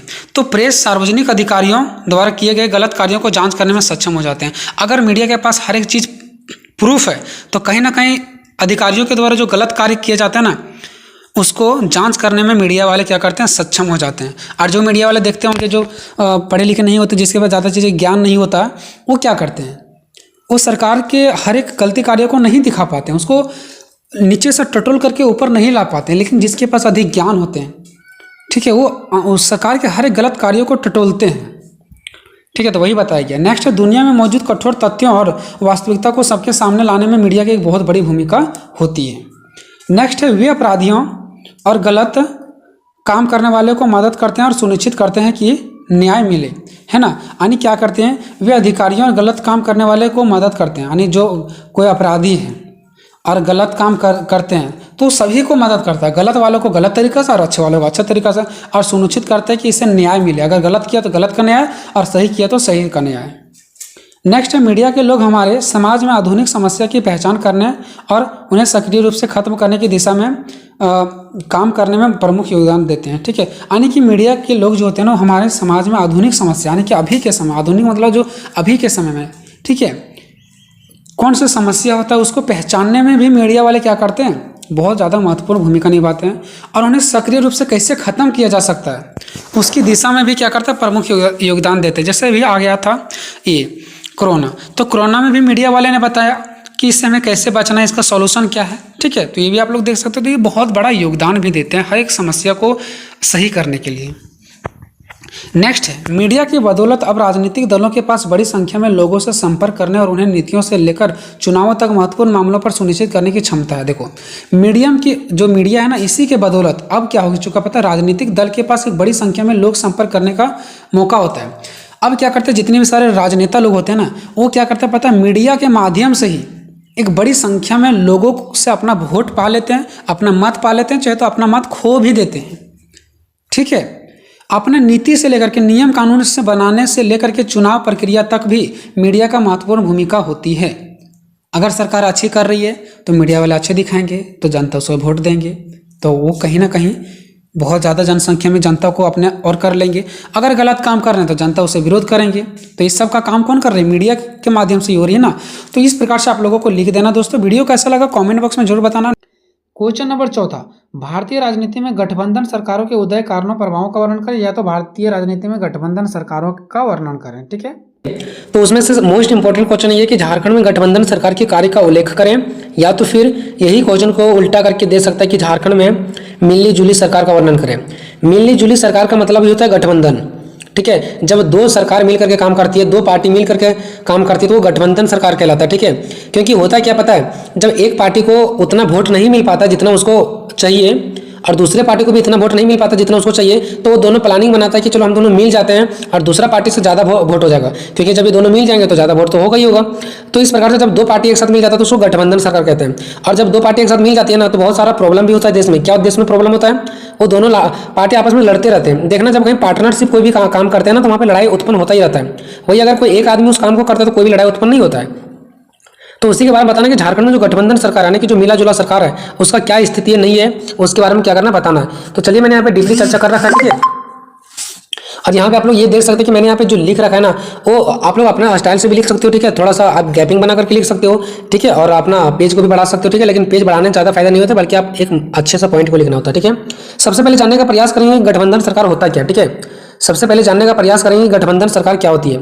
तो जब किसी भी चुनाव में किसी पार्टी या राजनीतिक दल को चुनाव जीतने के लिए जितना बहुमत का जरूरत होता है, उतना अगर बहुमत नहीं मिलता है तो वह अन्य पार्टियों से मिलकर बहुमत प्राप्त करता है। ऐसे कई सरकार होते हैं जो एक पार्टी नहीं बल्कि कई पार्टियों मिलकर चलाती है। जो इस प्रकार की मिलीजुली सरकार को गठबंधन सरकार कहा जाता है।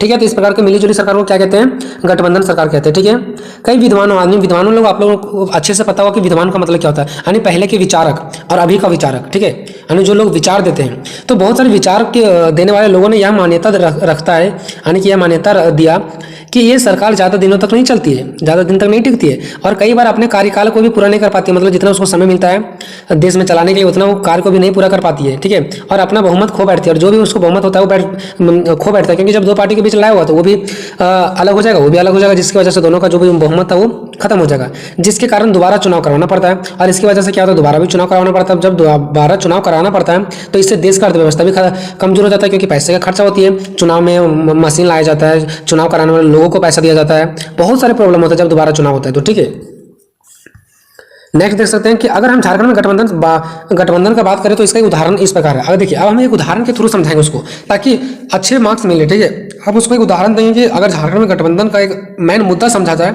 मेन चीज समझा जाए, एक जड़ समझा जाए, तो हम एक उदाहरण के द्वारा समझ सकते हैं। ठीक है, कैसे समझ सकते हैं? तो यहाँ पे आप लोग देख सकते हो कि झारखंड में भारतीय जनता पार्टी द्वारा झारखंड मुक्ति मोर्चा से समर्थन वापस लेने के बाद सरकार को अपने प्रमुख शिबू सोरेन से बदला लेने के लिए खबरों में आना पड़ा, क्योंकि उन्होंने लोकसभा में गठबंधन को वोट दिया था। देखिए, मैं आपको यहाँ पे समझाता हूँ। झारखंड में भारतीय जनता पार्टी, आप सभी को पता है भारतीय जनता पार्टी क्या है। तो भारतीय जनता पार्टी द्वारा झारखंड के मुक्ति मोर्चा से समर्थन वापस लेने के बाद सरकार को अपने प्रमुख शिबू सोरेन से बदला लेने के लिए खबरों में आना पड़ा।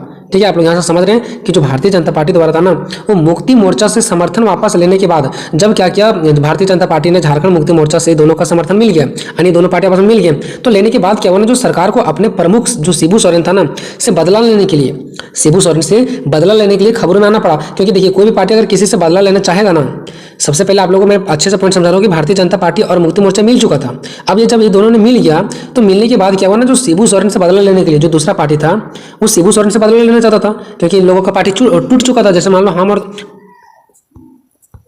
और आप मिल करके सरकार बनाते हैं। ठीक है, और अगर आप मान लो कि आप और हम में टूट गए, तो हम क्या चाहेंगे कि अब हम यही चाहेंगे कि हम और आप तो टूट चुके हैं, तो हम प्रचार में आ जाएं, मतलब हम एक छवि बन जाएं और हम प्रचार करें, ताकि अगली बार मैं चुनाव जीत जाऊं। ठीक है, तभी ना मैं आपसे बदला ले पाऊंगा। तो वही हुआ कि शिबू सोरेन से बदला लेने के लिए खबरों में आना पड़ा उनको, मतलब खबरों में आना पड़ा, मतलब उनको थोड़ा सा फेमस होना पड़ा।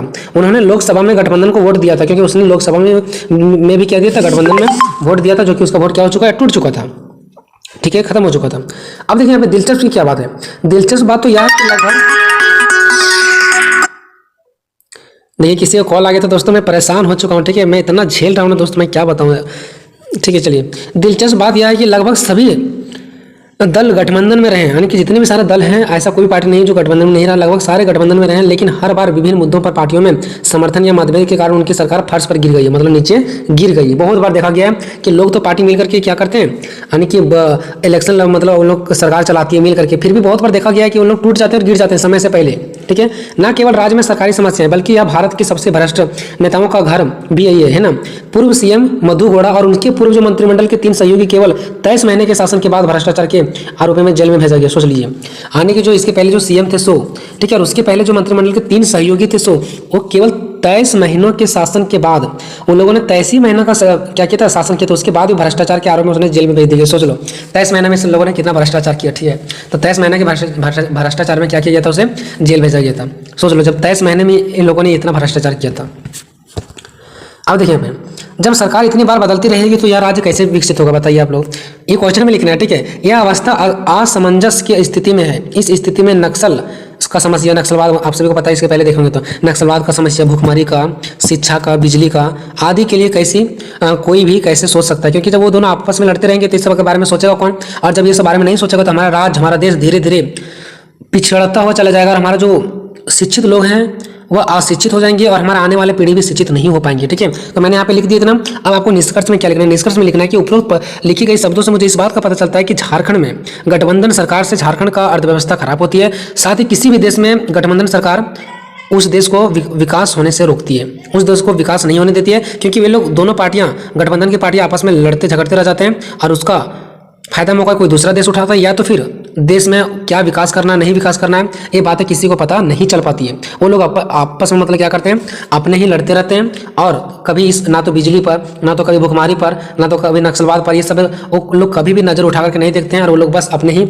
मतलब पार्टी किस प्रकार से चलेगी, और वो अपना मतलब जो दो पार्टी होती है वो एक पार्टी अपने आप को उच्च समझती है, दूसरा अपने आप को उच्च समझती है। इस प्रकार से दोनों के बीच लड़ाई भी होती है और लड़ाई होने के बाद दोबारा चुनाव होता है, उन लोग गिर जाता है उनका सरकार, ठीक है। तो इस प्रकार से बहुत सारे खर्चे भी आते हैं, तो इस प्रकार से बहुत सारे अर्थव्यवस्था पर भी प्रभाव पड़ता है, ठीक है। तो ये आपको लिख देना, ठीक है। तो पांचवा, भारत में लैंगिक असमानताओं के प्रमुख कारणों की चर्चा करें दोस्तों, तो इसका आंसर मैंने अभी नहीं बना पाया, ठीक है।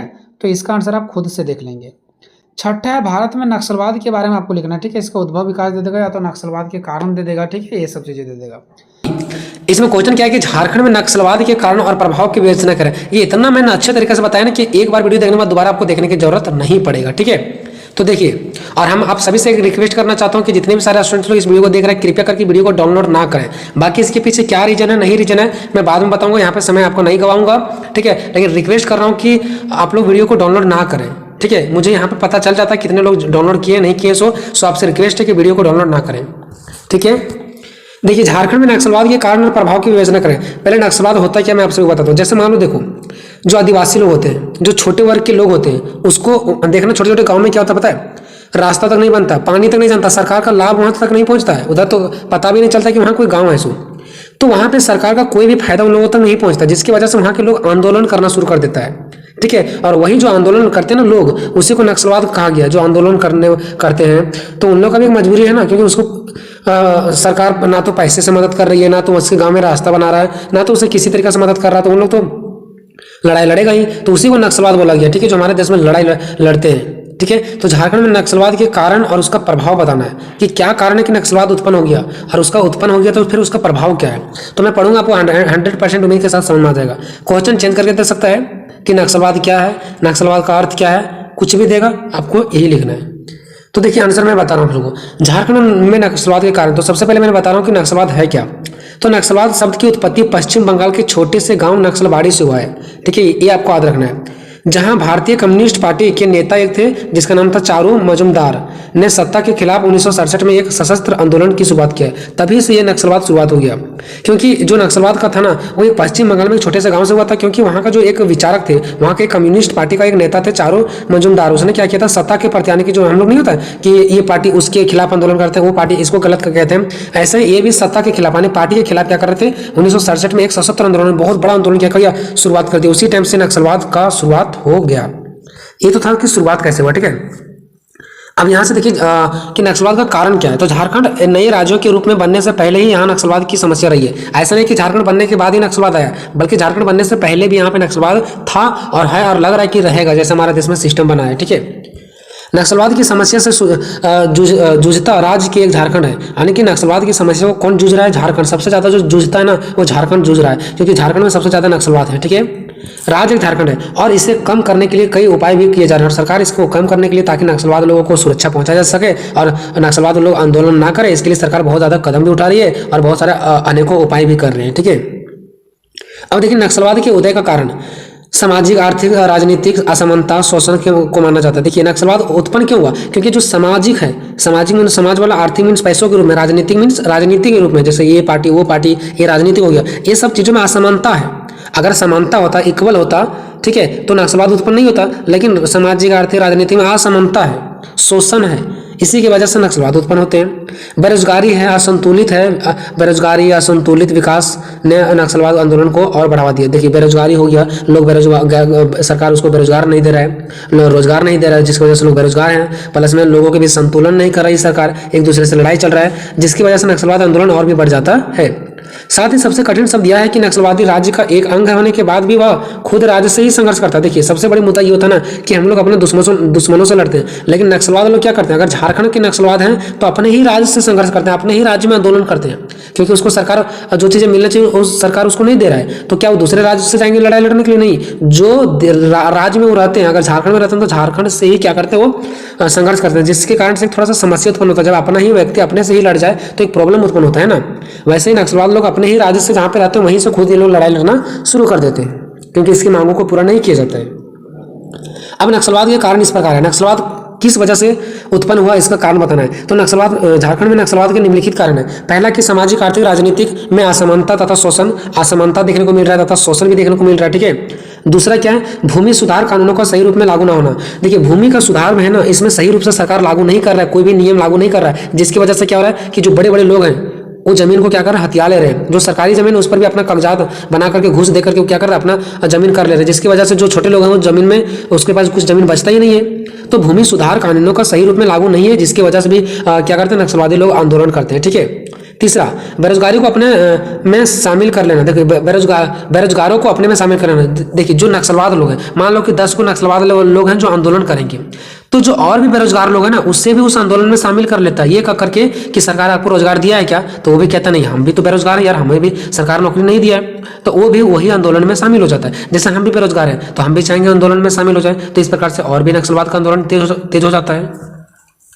चौथा, नक्सलवादी का कारण एक मजदूरी संबंधित विवाद भी शामिल है। देखिए नक्सलवाद का जो कारण है एक मजदूरी से संबंधित विवाद भी शामिल है, क्योंकि मजदूरी नहीं दिया जा रहा लोगों को। लोग मजदूरी अगर करते भी है तो उसको कम पैसा दिया जा रहा है, सरकारी कामों में उसको कम वेतन दिया जा रहा है, तो कहीं ना कहीं एक मजदूरी को लेकर के भी एक विवाद है, जिसकी वजह से नक्सलवाद उत्पन्न हो जाते हैं, ठीक है। चौथा मैंने देख लिया। पांचवा, गरीबों के साथ हुआ आर्थिक शोषण। गरीबों के साथ क्या होता है, आर्थिक शोषण होता है। आर्थिक मतलब पैसों के रूप में शोषण किया जाता है। कैसे शोषण किया जाता है, गरीबों से ज्यादा काम करवा लिया जाता है और उससे कम पैसा दिया जाता है। प्लस में गरीबों को क्या किया जाता है, जो कॉलोनी वगैरह होता है कोई भी प्रॉफिट उसे नहीं मिलता है गरीब लोगों को, तो कहीं ना कहीं उन लोगों को आर्थिक शोषण होता है ना। आर्थिक मतलब होता है पैसों, तो पैसों का शोषण तो होता ही होता है। छठा, ग्रामीण और आदिवासियों में अशिक्षा, जिससे ये आसानी से इन उग्रवादियों की बातों में आ जाते हैं। उग्रवादियों मतलब जो आंदोलन करते हैं, ठीक है। तो ग्रामीण लोग और आदिवासी लोग अशिक्षित होते हैं, जिसकी वजह से क्या होता है, आंदोलन करते हैं जो लोग, उसको बोलते हैं कि सरकार आपको कोई मदद नहीं करता, जिसकी वजह से ग्रामीण और आदिवासी लोग अशिक्षित होते हैं, बिना पढ़े लिखे होते हैं, वो भी आंदोलन में शामिल हो जाते हैं। सातवां, उच्च जातियों द्वारा आदिवासियों और निम्न जातियों का शोषण आज भी जारी है, जिससे आंदोलन और भी बढ़ जाता है। देखिए उच्च जाति लोग आदिवासी को, निम्न जाति लोग को शोषण करते हैं, उस पर मारपीट करते हैं, उस पर अपना शोषण जमाते हैं, जिसकी वजह से भी क्या होता है, आंदोलन और आगे बढ़ जाता है। 8 नंबर, इसी प्रकार अनेकों कारण है जिसकी वजह से झारखंड में जिससे नक्सलवाद उत्पन्न हो जाता है। इतना 7-8 पॉइंट दे देना, बता देना इसी प्रकार और भी कारण है जिसकी वजह से नक्सलवाद उत्पन्न होते जा रहा है धीरे धीरे झारखंड में, ठीक है। इसको लिखोगे तो 100 से आपको अच्छा मार्क्स मिलेंगे, ठीक है, अगर इस प्रकार से आप लिखोगे तो। अब आते हैं कि नक्सलवाद के प्रभाव। कि नक्सलवाद तो उत्पन्न हो गया है, नक्सलवाद तो भी चल रहे हैं, वो लोग आंदोलन कर रहे हैं, लेकिन इससे क्या क्या प्रभाव पड़ता है, इफेक्ट पड़ता है, ठीक है। तो झारखंड में नक्सलवाद के कारण अनेक प्रभाव पड़े हैं। पहला, कानून व्यवस्था के लिए एक समस्या, कानून की व्यवस्था में एक समस्या उत्पन्न हो जाता है, क्योंकि कानून बनते रहता है लेकिन उन लोग कानून को बात को मानते ही नहीं है, तो कानून में भी एक प्रॉब्लम उत्पन्न हो रहा है। दूसरा, अपराधी में वृद्धि होना, अपराधी के लोग भी बढ़ रहे हैं, क्योंकि दिन प्रतिदिन आंदोलन करते जा रहे हैं तो उसमें लोग शामिल होते जा रहे हैं, तो अपराधी भी बढ़ रहे हैं। तीसरा, झारखंड की एकता और अखंडता को खतरा। झारखंड में जो एकता बना हुआ है ना वो, और अखंडता जो है ना वो क्या हो रहा है, खतरा हो रहा है, एकता टूट रहा है। चौथा, झारखंड के विरोधी शक्तियों में सहायता। अब झारखंड के जो विरोधी लोग हैं ना उसकी शक्ति में सहायता हो रहा है। जैसे मान लो बिहार झारखंड का क्या विरोधी है, तो झारखंड में क्या हो रहा है, शक्ति बनेगा, क्योंकि वो सोचेगा कि देखो झारखंड के ही लोग अपने में ही खुद से लड़ रहे हैं, तो कहीं ना कहीं बिहार को ज्यादा शक्ति प्राप्त हो जाएगा, ठीक है। तो झारखंड के जो विरोधी है ना उसको उसकी शक्ति में सहायता मिलता है। जैसे बिहार मान लो झारखंड के विरोधी है तो उसको शक्ति में क्या मिलेगा, सहायता मिलेगा, कि लोग अपने से मर करके लड़ करके मर रहे हैं। पांचवा, जान माल का हानि और भय का माहौल। और देखिए जब आंदोलन होता है तो जान माल का भी हानि होता है और भय का माहौल बना रहता है, डर का माहौल बना रहता है। छठा, राज्य का विकास में रुकावट और सरकारी संपत्ति को हानि पहुंचना। राज्य का विकास में रुकावट होता है और सरकारी संपत्ति को तोड़ फोड़ किया जाता है तो उसमें भी हानि पहुंचता है। सातवां, शिक्षा का विकास में बाधक। शिक्षा का विकास भी नहीं हो पाता अच्छी रूप से, क्योंकि सरकारी सब चीजों पर ध्यान नहीं देती है और लड़ाई होता है तो शिक्षा का तो स्तर गिर ही जाता है। आठवां, सड़क एवं संचार के विकास का बाधक। संचार में होता है जब एक चीजों को दूसरी चीजों से मैल किया जाता है, तो सड़क को जब वो लोग क्या करते हैं, सड़क को धंसा देते हैं, तोड़ देते हैं, तो एक गाड़ी यहाँ से वहां नहीं जा पाएगी, एक लोग यहाँ से वहां नहीं जा पाएंगे। तो जब लोग यहाँ से वहां नहीं जा पाएंगे ना तो उसका संचार टूट जाएगा। संचार मतलब होता है ये एक जगह से दूसरी जगह, ठीक है। तो सड़क एवं संचार के विकास का बाधक हो जाता है, ये रुक जाती है जब लड़ाई लड़ता है तो, क्योंकि मान लो कहीं लड़ाई चल रहा है तो क्या हम लोग जाना पसंद करेंगे, उस जगह पर नहीं जाना पसंद करेंगे, तो ये संचार हमारा टूट गया, वो सड़क भी हमारा टूट गया, क्योंकि हम जब जा ही नहीं सकते तो एक तरह से सड़क टूटा हुआ है। नौवां, और भी अनेकों प्रभाव पड़ते हैं जिससे झारखंड की अर्थव्यवस्था पर क्षति पहुंचता है। और भी बहुत सारे नक्सलवाद के कारण से प्रभाव पड़ते हैं जिसकी वजह से क्या होता है, झारखंड की अर्थव्यवस्था पर क्षति पहुंचता है, ठीक है। अब देखते हैं झारखंड में नक्सलवाद का सुझाव, कम करने का उपाय, समाधान। तो ये तो क्वेश्चन पूछा नहीं है, फिर भी आपको डालना पड़ेगा कि झारखंड में कम, जो नक्सलवाद को कम करने के लिए हो सकता है 5 नंबर के क्वेश्चन में दे दे कि झारखंड को नक्सलवाद का समाधान बताइए, कम करने का उपाय बताइए, सुझाव बताइए। तो देखते हैं कि झारखंड में नक्सलवाद को कम करने के लिए सरकार को निम्न कदम उठाया जाना चाहिए। पहला कि आर्थिक विकास करना चाहिए। जब सरकार आर्थिक का विकास करेगी, यानी कि पैसों का विकास करेगी, तो लड़ाई नहीं चलेगा। दूसरा, रोजगार दिलाने का कार्य किया जाना चाहिए। जब सरकार रोजगार दिलाने का काम करेगी तो निश्चित सी बात है कि नक्सलवादी लोग आंदोलन नहीं करेंगे। तीसरा, शिक्षा पर बल दिया जाना चाहिए। अगर शिक्षा पर बल दिया जाएगा तो भी सारे लोग शांत रहेंगे। चौथा, लोगों में समर्थन प्राप्त करना चाहिए। सरकार को हमेशा ये चाहिए कि लोगों का वो समर्थन प्राप्त करे, यानी लोगों से हमेशा मिलजुल कर रहे और लोगों से समर्थन प्राप्त करते रहे। अब लोगों से समर्थन तभी प्राप्त करेगा जब वो लोगों के लिए काम करेगा, और जब लोगों से समर्थन प्राप्त कर लेगा तो लोग कभी भी उसके प्रति लड़ाई नहीं लड़ाएंगे, आंदोलन नहीं करेंगे। चलिए पांचवा, लोगों को कम ब्याज दर पर पैसा उपलब्ध कराना चाहिए। जो लोग गरीब, उसको सरकार को चाहिए कि उसको कम ब्याज पर पैसा दिलाएं ताकि वो हर एक काम को कर सके और वो गुस्सा में आकर के आंदोलन ना करें। छठा, सड़क एवं अन्य सुविधा का विकास करना। सरकार को ये भी चाहिए कि जो सड़क है और भी बहुत सारी अन्य सुविधाएं हैं उस पर विकास करना चाहिए, तो ये आंदोलन कभी नहीं होगा। ठीक है, अब चलते हैं निष्कर्ष पर। अतः उपरोक्त विवरणों के अनुसार कह सकते हैं कि नक्सलवाद का जो मुख्य कारण है ना, यहाँ का राजनीतिक व्यवस्था है, जो कि अच्छा ना होने के कारण नक्सलवाद उत्पन्न हो रहा है। तो आई होप दोस्तों ये वीडियो आपको कैसा लगा कमेंट बॉक्स में जरूर बताना है। इसके बाद एक और वीडियो आएगा, वो कौन सा वीडियो आएगा मैं आपको पहले ही बता देता हूँ। ठीक है, झारखंड में गठबंधन सरकार, यानी कि मिली जुली सरकार। तो देखते हैं, रात को टाइम मिलता है तो रात को ही बना देंगे, अन्यथा मैं कल बना दूंगा। ठीक है दोस्तों, तो एक अच्छा सा लाइक करना, दोस्तों में शेयर करना है। मिलते हैं अगले वीडियो में, तब तक जय हिंद जय भारत। सातवां, भारतीय राजनीति में भाषाओं या तो क्षेत्रीयतावाद का प्रभावों की विवेचना करना है। भारतीय राजनीति में भाषाओं का या तो क्षेत्रीयतावाद के प्रभावों का वर्णन करना आपको। ठीक है, तो भारतीय राजनीति में भाषा का प्रभाव क्या है उसके बारे में हमें बताना है। ठीक है, तो देखो सबसे पहले आता है भूमिका। तो भारतीय राजनीति के अनेक तत्वों में से एक भाषा भी है। मतलब भारत के जो राजनीतिक है उसमें अनेक तत्व हैं, क्योंकि भारत एक बहुत बड़ा विशाल है देश है। ठीक है, देश में अनेक तत्व हैं, उनमें से एक भाषा भी है। ठीक है, भारत एक बहुभाषी देश है। बहुभाषी मतलब जहाँ पे बहुत सारा भाषा बोला जाता है। ठीक है, भारत में अनेक प्रकार का भाषाएं प्रचलित है। यहाँ पे बहुत प्रकार की भाषा बोली जाती है। हिंदी को भारत का राष्ट्रभाषा के रूप में घोषित किया गया है। ठीक है, ये बात आप भली भांति परिचित है इस बात से। ठीक है, आगे क्या है, भाषा लोगों के बीच में संचार का प्रमुख साधन है। जो भाषा है वो लोगों के बीच में क्या है, संचार का प्रमुख साधन है। संचार का मतलब होता है एक जगह से दूसरी जगह भेजना। तो भाषा के माध्यम से हम लोग बोल करके एक जगह से दूसरी जगह भेजते कि नहीं भेजते। हम लोग बोलते हैं एक गिलास पानी दो, हम बैठे हैं बट दूसरे के पास बोल दिए तो मेरा आवाज़ उसके पास चल गया। मतलब संचार मतलब वही होता है एक जगह से दूसरी जगह ट्रांसफर करना। तो भाषा भी क्या होता है, लोगों के बीच संचार का काम करता है, यानी संचार का ये प्रमुख क्या है, साधन है। ठीक है, उसके बाद नेक्स्ट देखते हैं। पहला पॉइंट हो गया, उसके बाद दूसरा पॉइंट देखते हैं। ठीक है, दूसरा पॉइंट में क्या है कि भाषा की विविधता भारतीय समाज की अनूठी विरासत है। मतलब जो भाषा की विविधता है ना, वो भारतीय समाज की अनूठी विरासत है। ऐसा नहीं कि ये अभी हुआ है, नहीं, जब से भारत हमारा निर्माण हुआ, जब से हमारा भारत देश बना है, तब से हमारा भाषा का विविधता है। भाषा का विविधता का मतलब क्या हो गया कि अलग अलग प्रकार का भाषाएं पाई जाती है। ठीक है, किंतु यही विशेषता तब संकट बन जाती है। देखो, भारत में भाषा अलग अलग लोग बोल रहे हैं बहुत पहले से, लेकिन ये भाषा अलग अलग बोलने वाले लोग भारत पर संकट तब बन जाते हैं ना, यानी संकट तब बन जाते हैं जब यहाँ पर बोली तथा लिखी जाने वाली अनेक भाषाओं के कारण लोगों के मध्य द्वेष उत्पन्न हो जाता है। मतलब जब तक उन लोग अच्छा से रहते हैं तब तक तो ठीक है, लेकिन जब अलग अलग प्रकार के भाषा बोलने वाले लोगों के बीच द्वेष उत्पन्न हो जाता है, एक दूसरे के प्रति घृणा उत्पन्न हो जाता है, अपने आप को ऊंचा दूसरे के नीचा, इस प्रकार का जब सोच विचार आता है तो वहाँ पे लड़ाई झगड़ा उत्पन्न हो जाता है। ठीक है, और ये हमारे देश को क्षति पहुँचाता है। नेक्स्ट, 1950 से 1960 के बीच राजनीति का प्रमुख मुद्दा भाषा ही था। जो 1950 और 1960 के बीच में जितने सारे राजनीति का प्रमुख मुद्दा रहा था वो सब भाषा ही था। ठीक है, 10 साल पूरा भाषा का ही मुद्दा था। नेक्स्ट पॉइंट है कि भाषा के आधार पर राज्यों की मांग तथा राज्यों आंदोलन राष्ट्रीय एकता के लिए संकट उत्पन्न करते हैं। देखो, भाषा के आधार पर क्या करते हैं पता है, राज्यों की मांग करते हैं कि हम लोग इतना लोग क्या है ये भाषा बोल रहे थे, हम लोग के लिए अलग राज्य बना दिए। तो इस प्रकार से मांग करते हैं अलग अलग राज्यों का और क्या करते हैं, आंदोलन करते हैं। इससे हमारा क्या होता है, राष्ट्रीय एकता के लिए संकट उत्पन्न हो जाता है। ठीक है, इससे हमारा राष्ट्रीय एकता क्या हो जाता है, टूट जाता है। ठीक है, अब हम लोग यहाँ पे ये देखेंगे कि भारतीय राजनीति में भाषा की भूमिका, की जो भारतीय राजनीति है उसमें भाषा की क्या भूमिका है। ठीक है, तो यहाँ पे मैंने ज़्यादा टाइम नहीं था इसलिए मैंने यहाँ पे डायरेक्टली फोटो ही क्लिक कर लिया। ठीक है, इसमें कुछ आपको डिफिकल्ट लैंग्वेज लगेगा बट कोई दिक्कत नहीं, आपको अपना लैंग्वेज में लिखना है। ठीक है, बस समझ आना। ठीक है, तो देखते कि भारतीय राजनीति में भाषा का क्या भूमिका है। तो देखो, भाषागत होना कोई नकारात्मक नहीं है, अभी भाषागत विविधता से एकता बढ़ाने में थोड़ी समस्या होती है। ठीक है, थोड़ी समस्या होती है, किंतु यदि एक ऐसा संपर्क भाषा हो जो विविध भाषा भाषी लोगों को एक सूत्र में बांधे रखे तो यह समस्या आसानी से दूर हो सकती हो। किंतु ऐसा हुआ नहीं और भाषा का प्रश्न राजनीति का प्रश्न बन गया। भाषा को आधार बनाकर राजनीतिक दलों एवं राजनीतिकारों ने सामान्य जनता को भी उत्तेजित करने का प्रयास किया और स्थिति ऐसी उत्पन्न हो गई कि ऐसा अनुभव होने लगा कि कहीं भाषा का प्रश्न हमारी राष्ट्रीय एकता को अखंडित न कर दे। भाषा भारतीय राजनीतिक में निम्नलिखित प्रकार से भूमिका निभाती। देखो ये आपको भली बात नहीं समझ में आया होगा, ठीक है, बट मैंने जो उधर आपको ऊपर समझाया वही बात यहाँ पे बताई है, ठीक है। बट आपको क्या करना है, पॉइंट आपको नहीं लिखना है, यहाँ पे लिखना है भारतीय राजनीतिक में भाषा की भूमिका। उसके बाद डायरेक्टली आपको यहाँ पे सबसे नीचे आ जाना है और लिखना है भाषा भारतीय राजनीतिक में निम्नलिखित प्रकार से भूमिका निभाती है। भाषा भारतीय राजनीतिक में निम्नलिखित प्रकार से भूमिका निभाती है, ठीक है। चलो पहला पॉइंट आपको लिखना भाषा के आधार पर राज्यों का पुनर्गठन। कि भाषा के आधार पर क्या हो जाता है, राज्यों का पुनर्गठन किया जाता है। मतलब फिर से जैसे झारखंड एक राज्य है, अब यहाँ पे भाषा के आधार पर क्या किया जा रहा है, राज्यों का पुनर्गठन किया जा रहा है, ठीक है।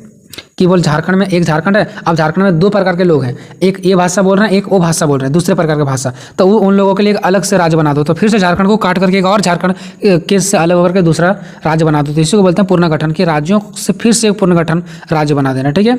तो देखो भाषा राजनीतिक में यहाँ भूमिका निभाती है। जो भाषा होता है वो राजनीतिक में, किसी भी देश की राजनीतिक में यहाँ भूमिका निभाती है, जिसका प्रभाव हमें स्वतंत्रता के बाद से ही देखने को मिल रहा है।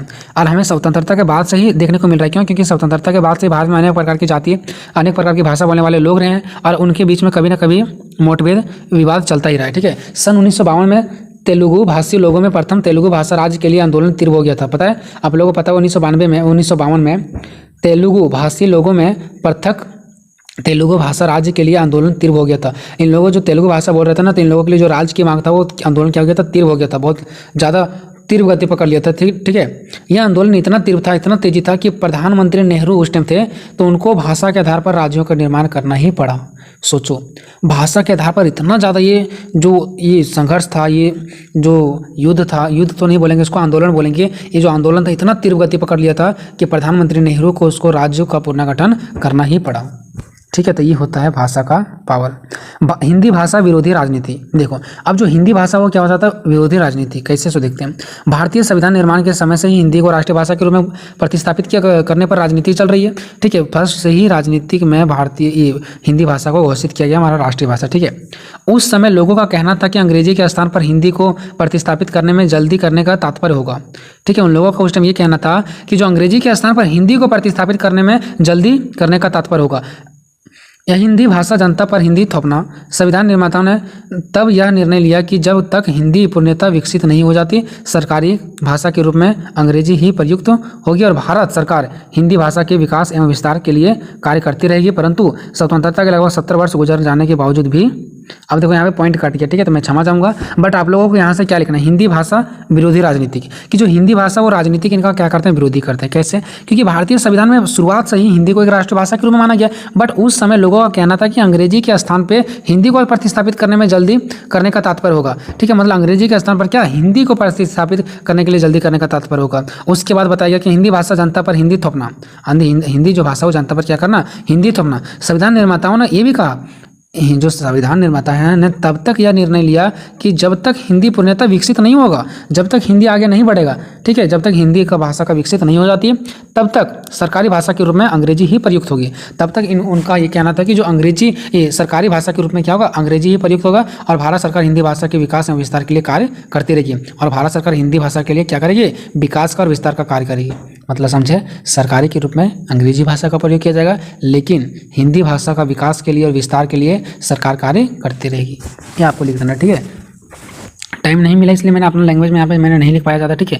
राज्यों में भाषाई विवाद। भाषा के आधार पर राज्यों का पुनर्गठन होने के बावजूद राज्यों के अंतर्गत एवं सीमा पर भाषाई विवाद देखने को मिलता है, ठीक है। यानी कि भाषा के आधार पर राज्यों का पुनर्गठन होने के बावजूद भी राज्यों के अंतर्गत एवं सीमा पर, मतलब अब जब बांट भी दिया गया अलग अलग राज्यों को, तो बस सीमा मतलब ये हमारा क्षेत्र है, यहाँ तक मेरा सीमा है, यहाँ तक मेरा सीमा, इस पर भी लड़ाई लड़ते हैं। जैसे महाराष्ट्र और कर्नाटक सीमा पर स्थित बेलगांव असम में बंगाली और असमी भाषा को लेकर भी हमेशा उग्र विवाद वहाँ पे देखने को मिलते रहते हैं, ठीक है।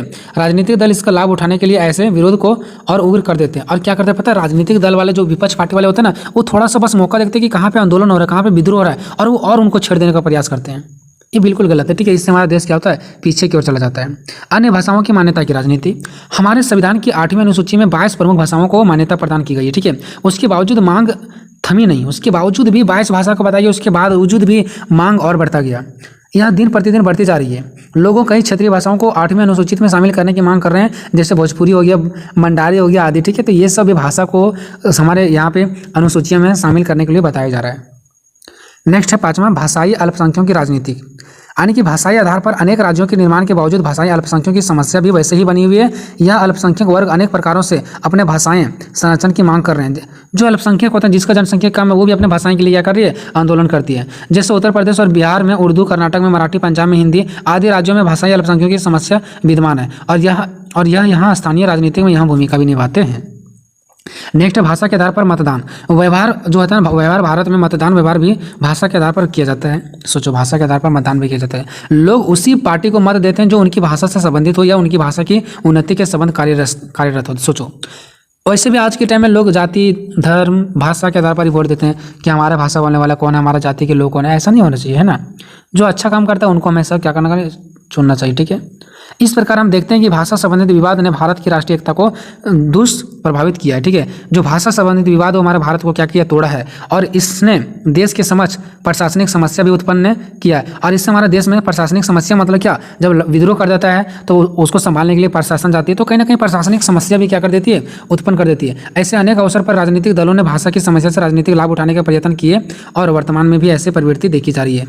और इससे क्या हो जाती है, इस विद्रोह से राजनीतिक दल वाले भी फायदा मौका उठाने का प्रयास करती है और ये बातें आज भी प्रचलित है और ये सिस्टम आज भी चल रही है, ठीक है। तो आई होप दोस्तों ये वीडियो आपको अच्छा लगा होगा और मैंने बताने का प्रयास किया। मैंने पहली बार ऐसा डायरेक्टली मैंने फोटो क्लिक करके मैंने आप सभी को बताने का प्रयास किया। अपना लैंग्वेज में नहीं लिख पाए, मैं क्षमा चाहूँगा, ठीक है। बाकी आपको अगर कोई दिक्कत हुआ होगा तो कमेंट बॉक्स में जरूर बताना, ठीक है। बाकी मैं आगे आप लोगों का DSC पेपर का, फिर कोर 14 का, ये सब का तैयारी करवा दूंगा, ठीक है। अब किसी और का तैयारी नहीं करवाना है। उधर मैं BBU यूनिवर्सिटी में बिजी था, ठीक है। अब आप लोग के लिए BBM की यूनिवर्सिटी का ही तैयारी कराना है, ठीक है। तो एक अच्छा सा कमेंट करना। मिलेंगे नेक्स्ट वीडियो में, तब तक जय हिंद, वंदे मातरम।